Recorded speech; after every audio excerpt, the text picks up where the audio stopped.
Hi folks, I'm Jack from Drum Studio Drum Coach Jack from the Netherlands, and I'm going to show you what the Hipgig is, the Al Foster Hipgig. I just got it.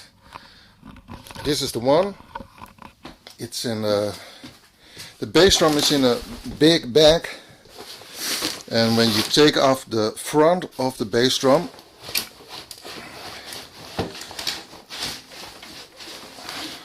you have to do it all with one hand.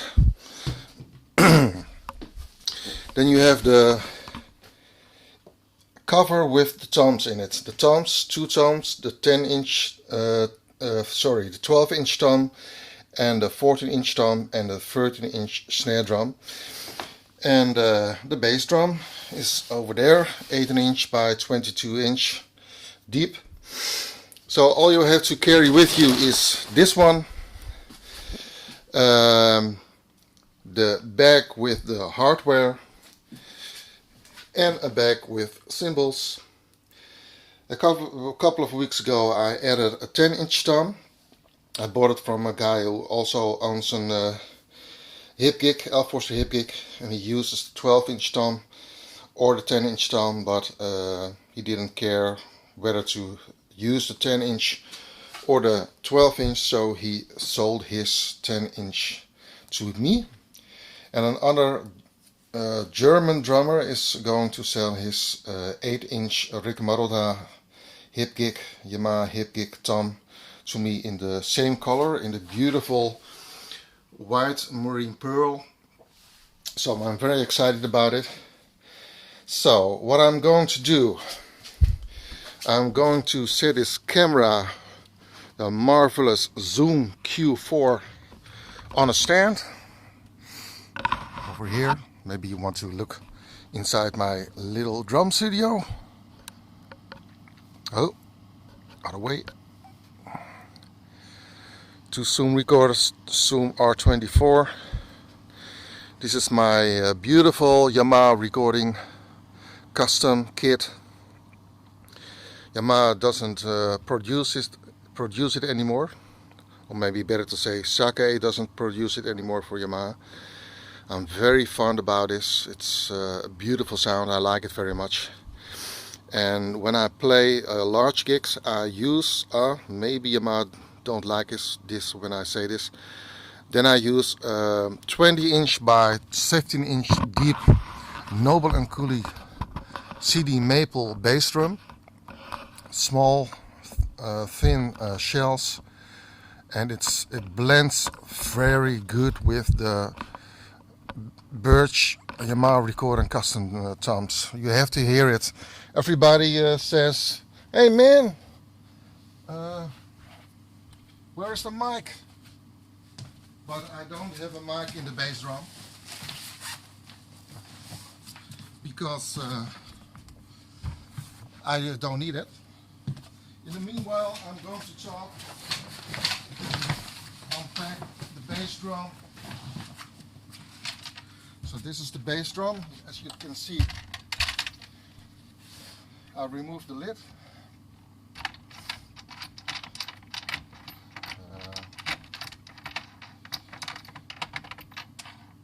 Pulling out the bass drum spurs, how do you call it? On the, how you call it, better side, play side, side where the bass pedal is. There's a Power Stroke 4, I think. I bought it from another guy, this Hipgig, and he placed Power Stroke 4 and made his own custom made inner mute ring, and it works well for me.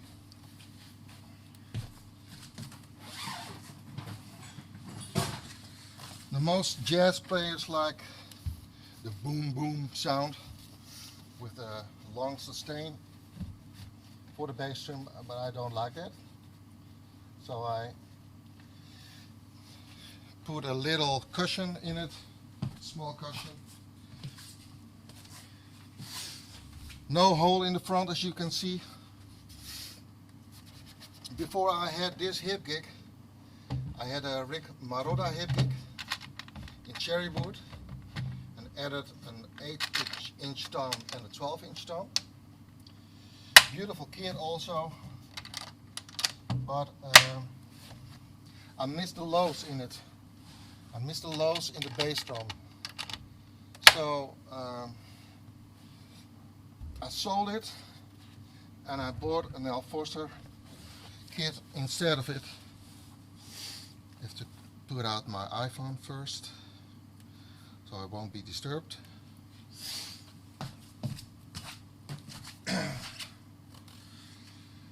Okay.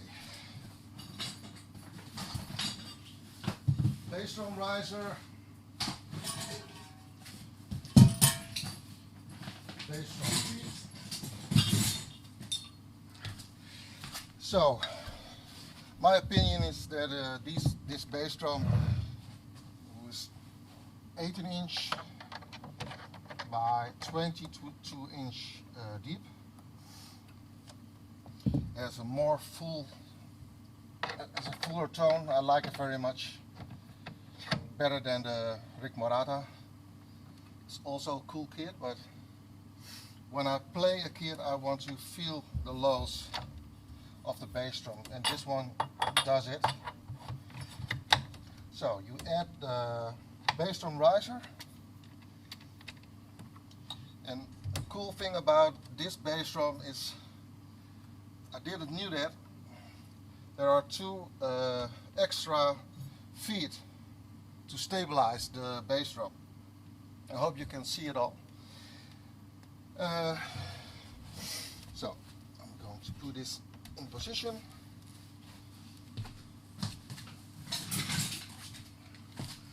At the bass drum pedal,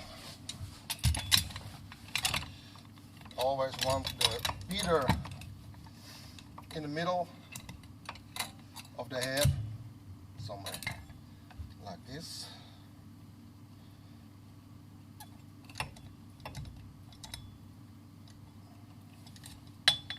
So fasten it, and I draw a couple of lines so I know where I can put the bass drum, so I don't have to search and change all of it. I play on it later on when I have the how you call it, when I have the, well, I can't find the word. When I have the gain on level low.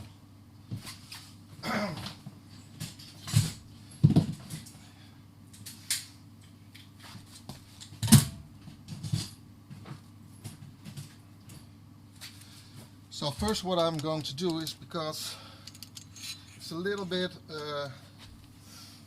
small in this room, put the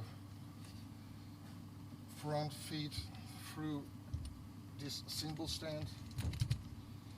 It takes more time than you have a gig where there's plenty of room, or more room than here. So, pull out the feet so it's stable enough.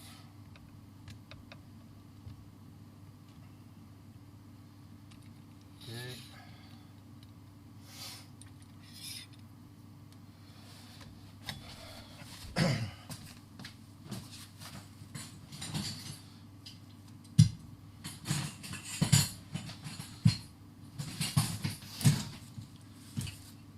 So I have the tom holders for the 13-inch snare drum. I just had a gig with a big band this weekend.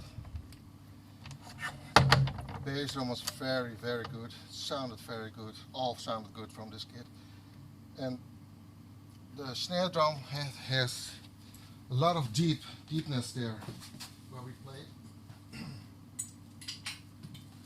It's a great snare drum.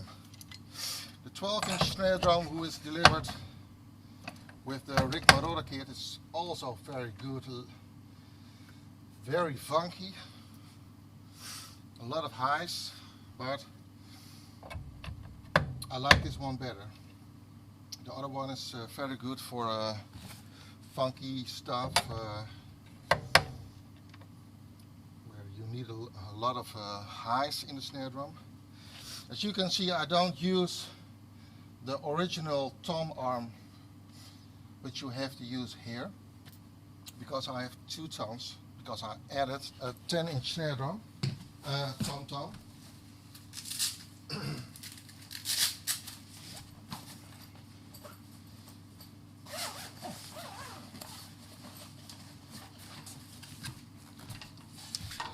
This is the guy. I'm still not, I don't know which one is best concerning the heads.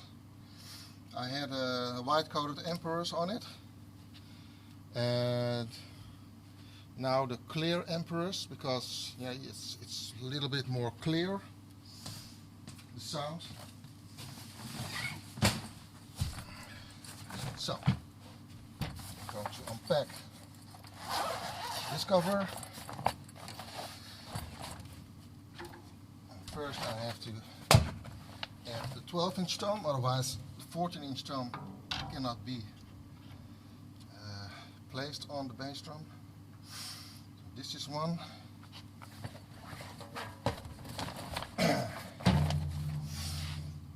Floor tom. It's amazing how many lows this tom has.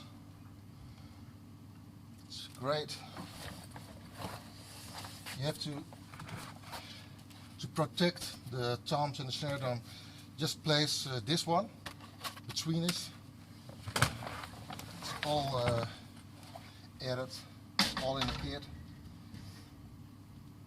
And the snare drum. On the Rick Maroda snare drum 12-inch, I used a beautiful Ross Miller Yamaha groove wedge, the standard one, for a louder rim click sound. But I don't have to use it with this one. It's my opinion. Okay. I forgot this one. You can't mount a bass drum mount here, because you don't have wood hoops, large wood hoops. So I add a Tama hardware thing, clamp on the tom holder, so I can have a nice mount for the cowbell.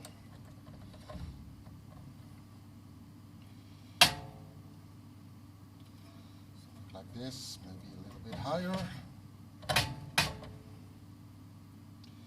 So, adding the 14-inch tom again.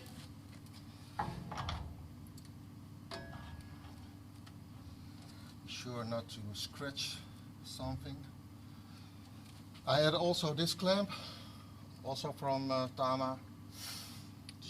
These guys also make very good hardware, just like YAMAHA.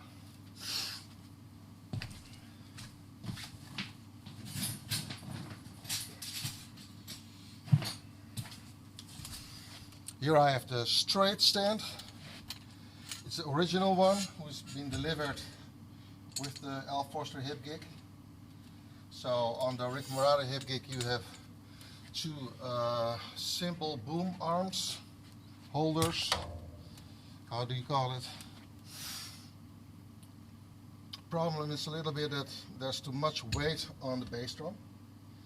So it's a bit tricky at that point. Too much weight with the Rick Maroda Hipgig. Too much weight because of the cymbal arms and the tom arm. Just have to place the mic stand. I'll do it again. Must be different. So otherwise I can't put the hi-hat stand anymore. So it's a trick of from the Audix company, Audix USA. They make great mics. So I have a D6 here, and as they say in the video for the DP Quad series mics, that Stanton Moore uses a lot.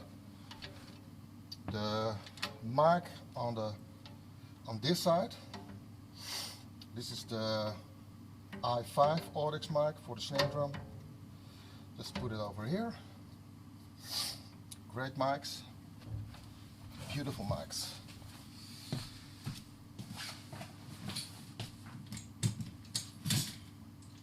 So I'm not adding any more cymbals stands.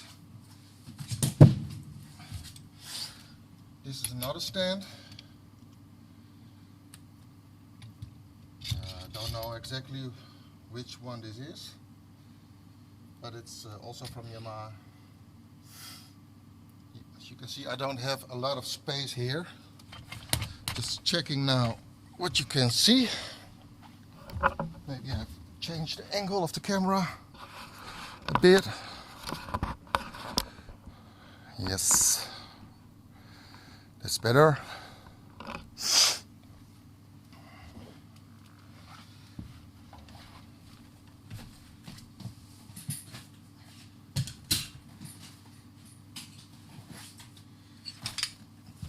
Maybe you have seen him. Another drum seat.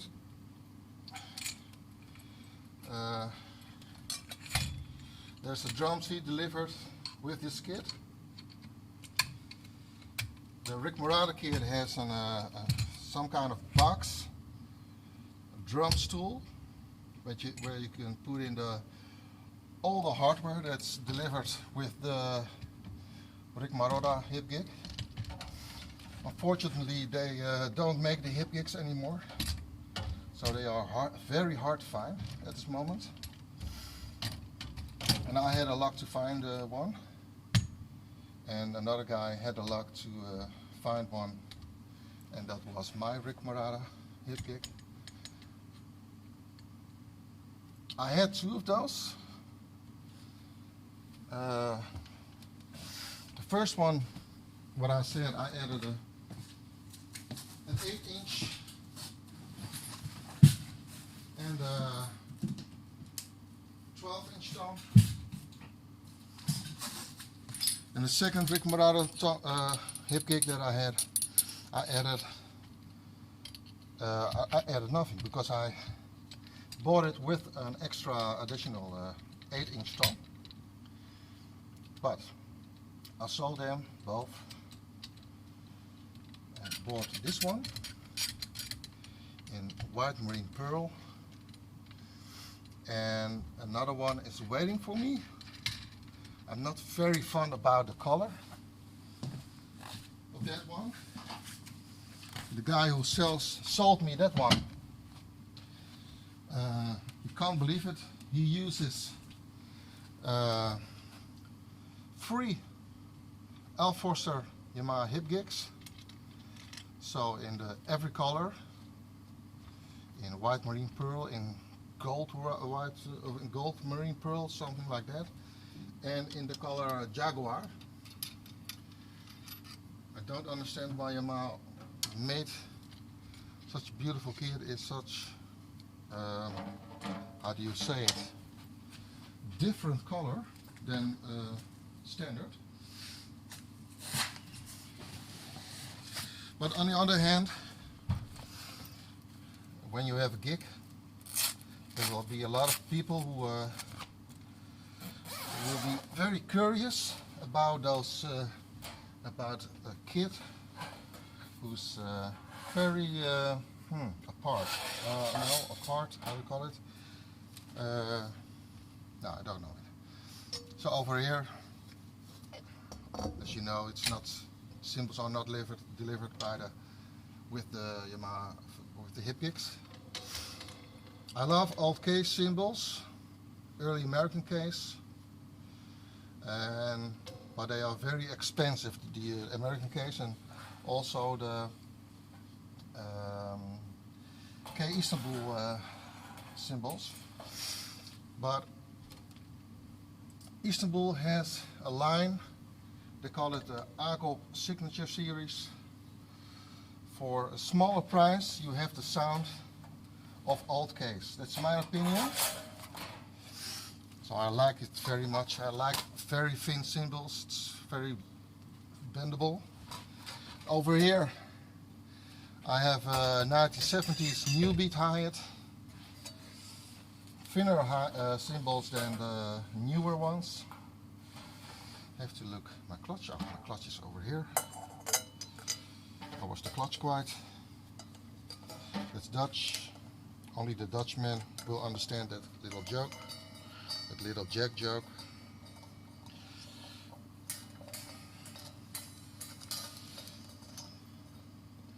So.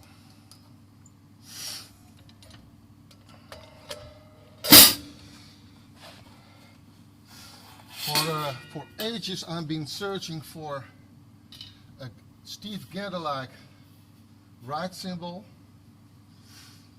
somewhere in the Slagwerkkrant. It's a Dutch paper for drummers in Holland, in the Netherlands. I read that one of the drum techs of Steve Gadd said that the personal ride from Steve Gadd is an 18-inch K heavy ride, unleaded on one side, and well, I don't say my age now, but I've been a large Steve Gadd fan for a while. Everyone who knows me, yeah, when they hear Jack de Bruin, they know, oh, that's the guy, the big Steve Gadd fan. And one drummer, he said, Jack, I think I have found what you are looking for. I have a early American K, and it sounds a bit like Steve's cymbal. And that's this one. It's a plain ride, not heavy. I think it's about 2,500 grams, and it sounds amazing. But still, if Steve is going to sell his ride, oh man, I want this ride. It's beautiful. Okay, it's set up, I think. A tip about positioning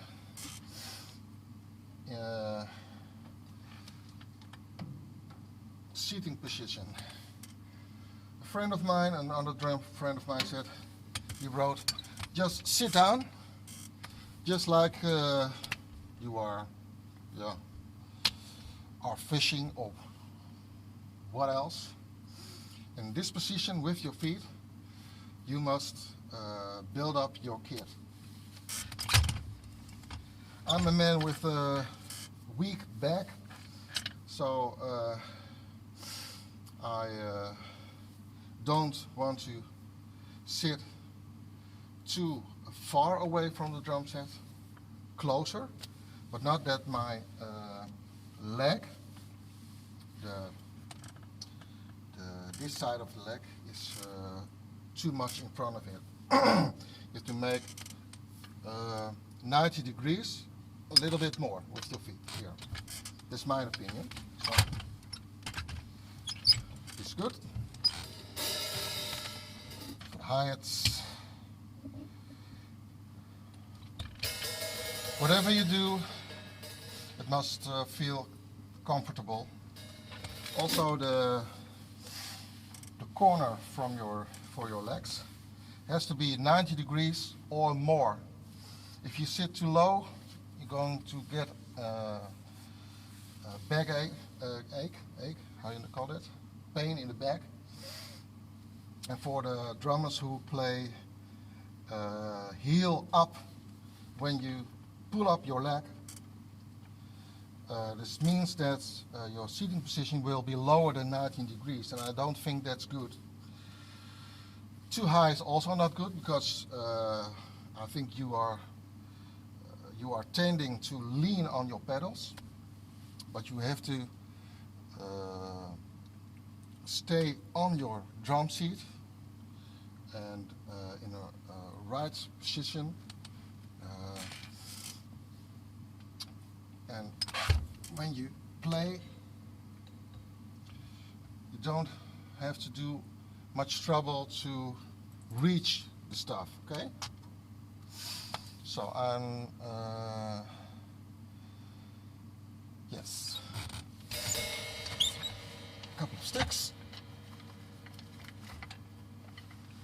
I always use some slab clads, no moon gel. Slab clads is round, and what I think with moon gel, the straight corners can lift up when you play, and then you hear a flubber sound. Not so very nice with studio work, etc. So slab clads is for me the thing, and if you don't like the alien green color, just take the clear color. Okay, I will set the gain on low and I play a little bit. I'm a little bit rusty today. Other side.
I love this.